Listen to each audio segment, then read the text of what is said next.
On the Rock ha llegado hasta acá al hotel Four Points en Santiago de Chile para entrevistar a una auténtica leyenda viviente del mejor rock and roll de todos los tiempos. Es un privilegio, es un honor tener en nuestro programa al grande, al ícono del rock and roll, Mark Farner. Mark, welcome to On the Rock. Thank you. Good to be here. We're glad to have you here one more time in Santiago. Yes. And how are you feeling? How's the tour going so far? It's going really good. I'm feeling high on the vibration of love in Chile. Right. Yeah. And was at the radio station today that people are geeked. And when I got off the air and went to get down, go to the car, there was a lot of people outside. They heard on the radio and they came because they brought a CD or something for me to sign or just give a hug, you know. So much love. How important is that feedback to you? It's very important. It's essential. It is essential that because I know, you know, I give a lot. When I get on stage, I'm in that mode. I give a lot, you know. I want to. And so when it's given back to me like this, it feeds that. And I don't run out of energy. I don't run out of the power because people know me. They know who I am. I am who my songs say I am. You know? And so this is what they love. And then when the reality of a hug or something, you know, sign a simple little thing, it just, you know, it makes for that person. But for me, to give like this, it's so small, but I am giving, you know, and it's a giving, loving mood.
Do you use that energy and power to create music?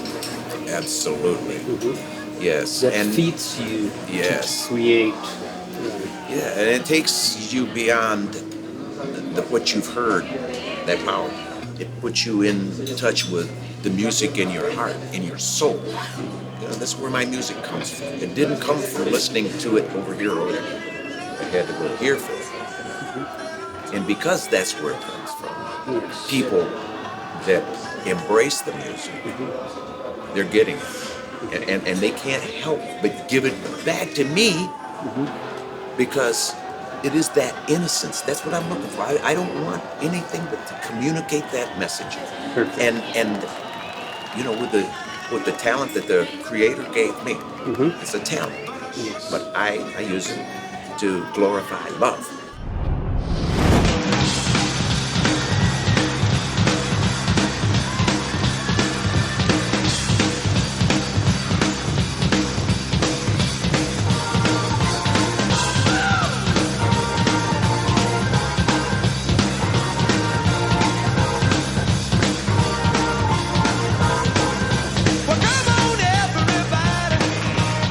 We're gonna have a good time, yeah. Give me all the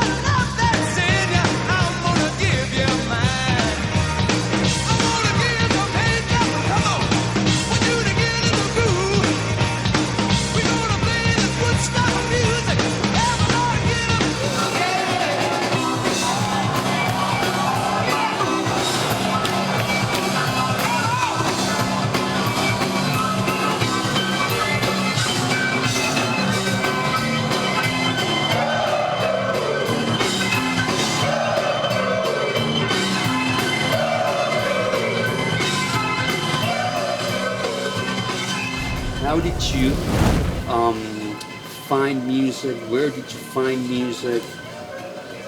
Well, my mother's side of the family moved to Michigan from Arkansas, from Leachville, Arkansas. And my grandpa Cotton, my Uncle Woody, Uncle Brian, everybody came from Arkansas, and they brought their families to work in the auto factories. Many people, you know, from all over the United States came to Michigan to make cars and to have high-paying jobs. But when the auto factories moved out, the people are still there. There's still the diversity of people made Michigan one of the music capitals of the United States. There's more music that has come out of Michigan than any other state. Okay, let's talk about your musical influences. Which was your first record you bought? The first record I bought was Jailhouse Rock, Elvis Presley. Elvis Presley, okay. Because I saw the movie. Oh yeah. And he was rocking. He was rocking, you know, and I said, man, I want to do that. I want to do that. Probably there's a lot of bands and musicians that saw you play and thought the same thing and followed that pattern in life, music, of rock and roll. Yeah. You know, a long time ago, you were involved. You worked with a guy named Terry Knight. What are your memories about working with him? That he was a very talented individual, not musically, but a salesperson. Yeah, a great producer. Yeah, he had a different sound. He was after a different sound. Yes. And with the mega bass, Mel Shocker, you know, the guitar was eating itself. You know, Yes. And then this is what he was after, and it worked. You know, and on stage, it was easy to reproduce because Mel walked up to his amp and all the knobs, he just go, everything on. Perfect.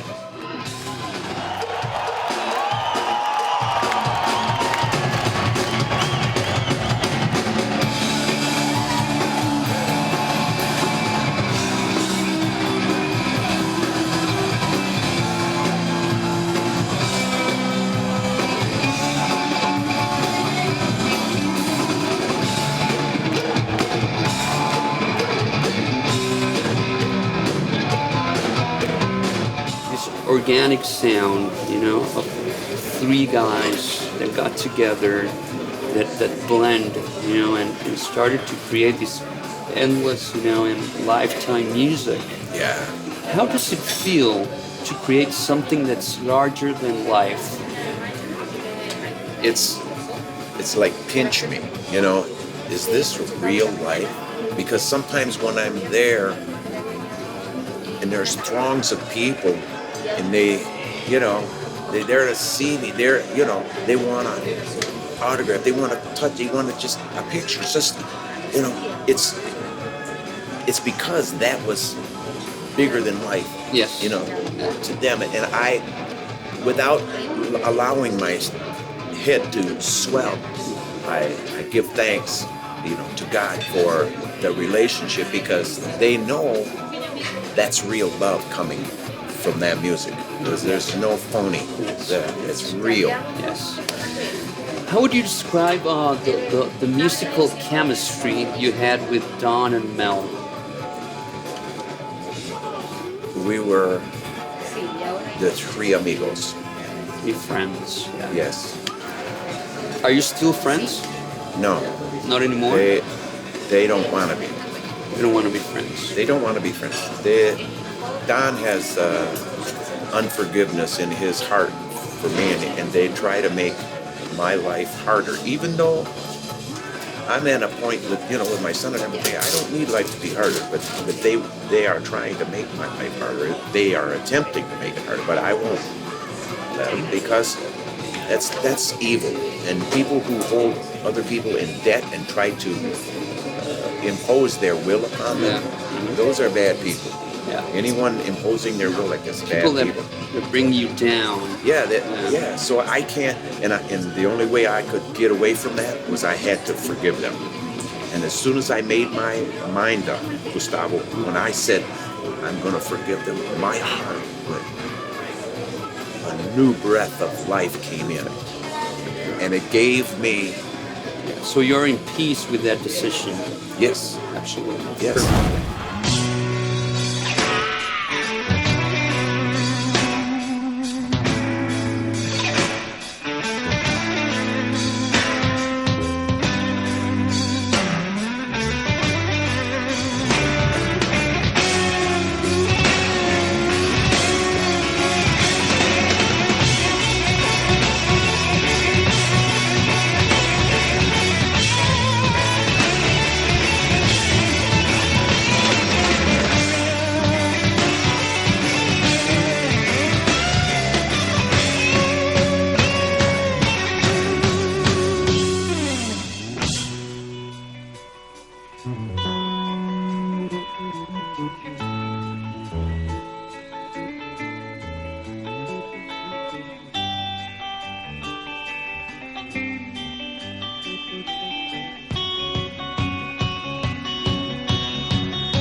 From all the Grand Funk albums, which one interprets better the soul and inspiration of Mark Farner today? Closer to home. Closer to home. I'm your captain. I'm your captain, yes. You wrote I'm your captain, I believe, one morning, something like that, like when the sun middle was, of the night. in the middle of the night. Yes, yeah. I prayed to God. That's inspiration. That's Please give magic. me a song that will reach the hearts of people you want to reach. And you accomplished it so well. But I didn't know it was a song when I got up.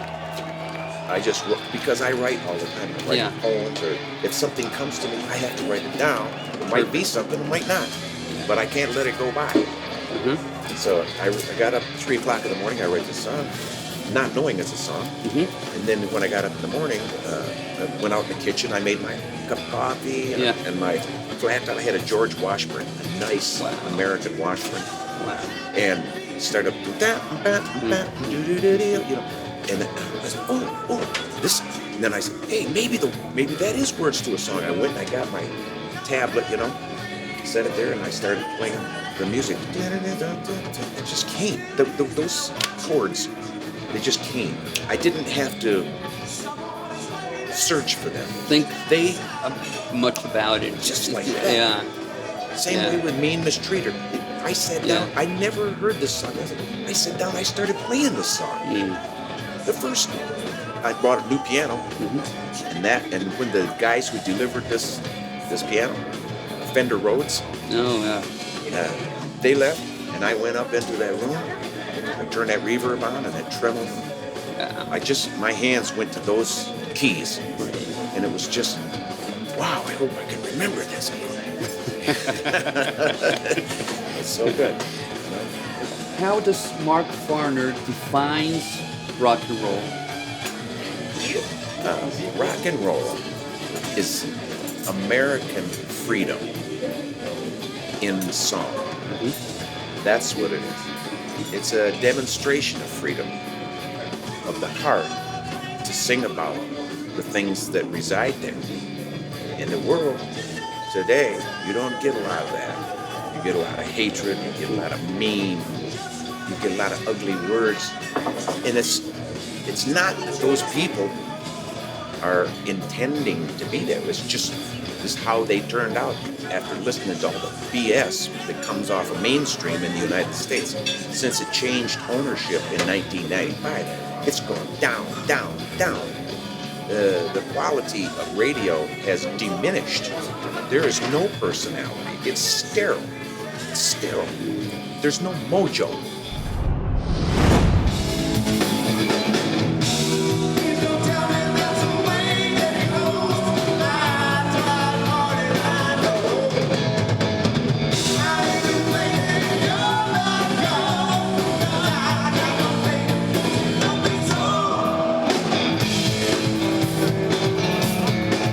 For you, what would be kind of like the concept behind being an American band in a country, you know, where the values, you know, are, you know, like being free to yourself, to the community, you know? And do you observe that emotion or commitment in other bands? Not so much in other bands. Only a few that I know personally of brothers who come to me and say, they're fans. They say, like you have told me, we love your music because it spoke to my heart. It said real words and helped me through a tough part of my life. It helped me get past hard drugs or whatever it is that they... It's not fiction. Yes. It talks about what's going on here inside. Exactly. We were talking about that before the interview, what's going on in your heart. Yes, yes. And with other musicians, they don't, unless they have the revelation, they're doing it just kind of because the other person did it, or the ones before them, and they look cool, so now I'm going to look cool, and so it's kind of that ego thing is, you know, it's all tied up. But the ones that do have a soul connection, my friend in Pennsylvania, Paul Zopetti, he's got a band that it's like a protest band. It's against all these things that the government's doing, and they talk about it. Yeah. But they're not going to get any airplay. Mainstream won't play that stuff, you know. Yeah. But they don't care because their audiences show up, and there's thousands. And they're on the same wavelength. They want this love. They want this truth. They want the evil to be exposed so that their children don't have to be fooled by it. You know? It's like the Who. Yeah. We won't be fooled again. Yeah, well, you know, meet the new boss, same as the old boss. What a great band they were. Oh man, yeah. Big band. Yeah.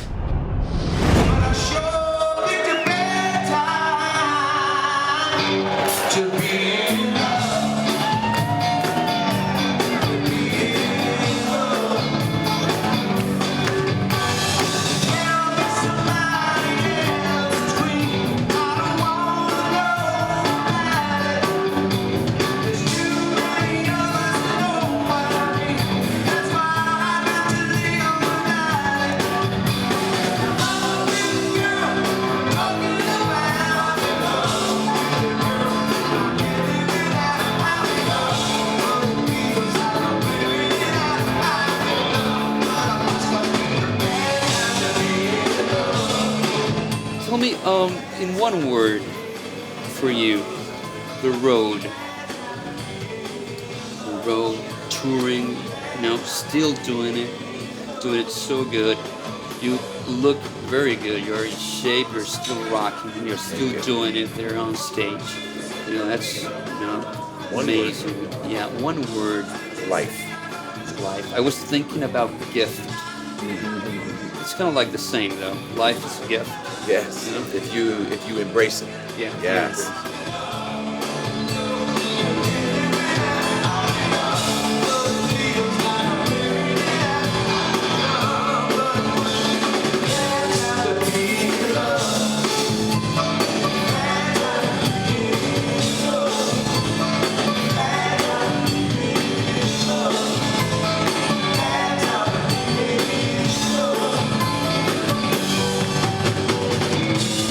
I want to thank you very much for your time. It is my pleasure.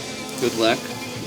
And we have something here. This is a special gift for you, from our humble TV program, show, or whatever. Thank you, brother. Called On the Rock. On the Rock. It's a very good wine. I hope you enjoy it.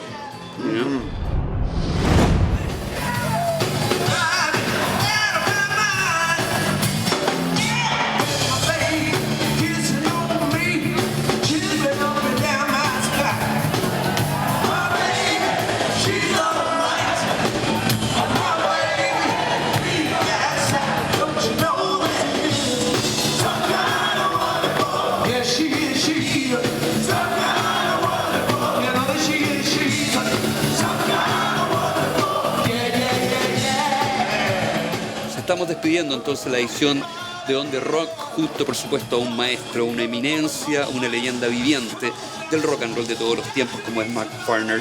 Nos vemos en otra oportunidad. Muchas gracias.